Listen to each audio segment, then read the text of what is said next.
Bem-vindos a mais uma análise. Vamos lá direto ao assunto. Hoje temos em mãos um tema que, convenhamos, é um verdadeiro campo minado: o sistema de pensões em Portugal. E, claro, todas aquelas narrativas políticas conflituosas que andam por aí a circular. É um assunto que gera manchetes bombásticas e muitos ânimos exaltados, não é verdade? Pois o nosso objetivo aqui hoje é puramente separar as águas. Vamos pegar nos argumentos políticos de um lado e nos dados frios e definições económicas do outro. Vamos olhar para o que as fontes realmente nos dizem, sem rodeios.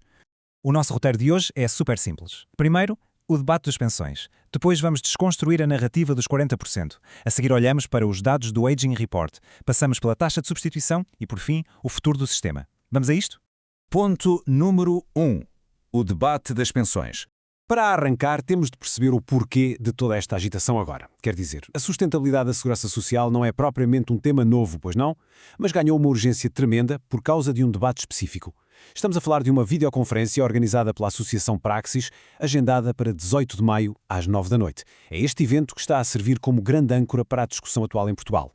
É a antecipação destes debates que faz fervilhar visões completamente opostas sobre o futuro das nossas reformas. E é exatamente por isso que precisamos de dar um passo atrás e olhar para as coisas com mais frieza. Ponto número 2. A narrativa dos 40%. E no meio de todo este ruído, há um número que incendiou autenticamente o debate público. Um número que assusta: 40%. Basicamente, a ideia que tem andado a circular por aí, a espalhar-se como fogo em palha seca, é de que as pensões no futuro vão sofrer um corte brutal, passando a valer apenas 40% do salário de um trabalhador. Ora, um número destes cai como uma bomba, não é? Cria ondas de choque, preocupação imediata e, como é óbvio, pinta um cenário super sombrio, especialmente para as gerações mais novas que estão agora a dar os primeiros passos no mercado de trabalho. Mas a grande questão é, de onde é que isto vem? O texto que estamos a analisar hoje tem uma perspectiva muito bem definida sobre isto. O autor argumenta que há uma clara intenção política por trás desta narrativa. A ideia seria usar o medo como uma arma política, assustando especificamente os mais jovens. E qual seria o objetivo de tudo isto? Segundo a fonte, seria criar um clima de desconfiança absoluta no sistema público. E porquê? Para justificar a necessidade de abrir as portas à privatização parcial da segurança social, entregando o assunto aos mercados financeiros.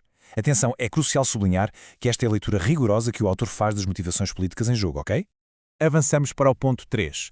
Os dados do Aging Report. Bom, o truque aqui é separar o ruído político dos factos reais. Para isso, temos de ir à origem deste pânico todo. A fonte citada, vezes sem conta, é um documento europeu de peso chamado Aging Report, ou Relatório sobre o Envelhecimento da Comissão Europeia. Mas é aqui que a coisa fica interessante. O autor do nosso texto aponta falhas gravíssimas na forma como certas pessoas estão a interpretar este documento. Não estamos a falar apenas de opiniões diferentes. Estamos a falar do que o autor considera ser uma enorme falta de rigor e de inconsistências flagrantes na forma como os dados saltam de um ano para o outro de uma forma completamente inexplicável. E para se perceber bem esta falha de rigor, repare-se bem neste detalhe quase surreal. Segundo o tal relatório, há uma projeção de que a taxa se vai manter lá em cima, nos 91,2%, no ano de 2045. Espetacular, certo? Mas depois, bum! Apenas 4 anos depois, em 2049, o mesmo documento prevê uma queda autenticamente a pique para 38,5%. É uma queda livre num espaço de tempo incrivelmente curto. Em termos de indicadores macroeconómicos, uma descida destas em apenas 4 anos é no mínimo muito estranha. Perante este salto acrobático nos dados, o autor não tem meias palavras. Ele diz claramente que isto é um erro evidente ou uma tremenda falha de análise. A perspectiva apresentada é muito simples. Do ponto de vista da demografia e da economia, é simplesmente impossível termos uma variação tão violenta em apenas 4 anos. Por isso, usar este número como uma espécie de profecia matemática inabalável para assustar as pessoas simplesmente não faz sentido. Ponto 4. A taxa de substituição. Agora, para a nossa discussão ter pés e cabeça, temos de dominar o jargão económico, nomeadamente a famosa taxa de substituição. O que é isto, em bom português? É a percentagem do último salário de um trabalhador que ele vai receber na sua primeiríssima pensão de reforma. É isto. É a régua que nos diz se o dinheiro que se vai receber como pensionista está muito ou pouco longe do dinheiro que se ganhava quando se estava no ativo.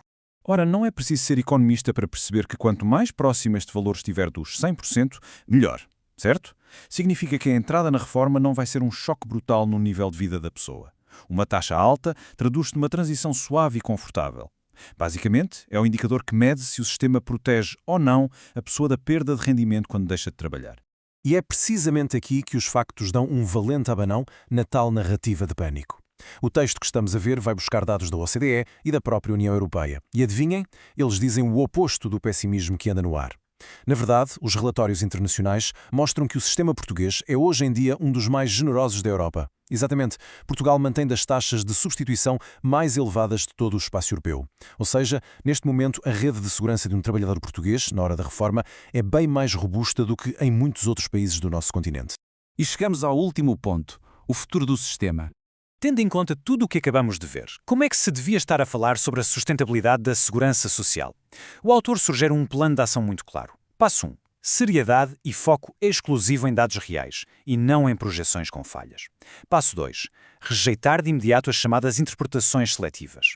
Ou seja, não se pode aceitar que se escolha a dedo o número mais assustador de um relatório gigante só para ganhar um argumento político. E passo 3. Não deixar que esta discussão sirva para alimentar o medo e dar gás a interesses financeiros de alguns setores. A sustentabilidade é um desafio a sério? Claro que sim, mas exigem soluções claras e transparentes. E para terminarmos, deixo no ar uma pergunta daquelas que nos fazem pensar. Como é que se consegue garantir, no futuro, que este debate, que é tão crucial, se foca mesmo nos factos e não em táticas de intimidação? Estar bem informado e perceber o que os números querem realmente dizer, bem longe de agendas políticas, parece ser mesmo a nossa melhor ferramenta de defesa. Fica a reflexão sobre como a forma como discutimos hoje vai desenhar a sociedade em que vamos viver amanhã. Ficamos por aqui nesta análise. Até à próxima.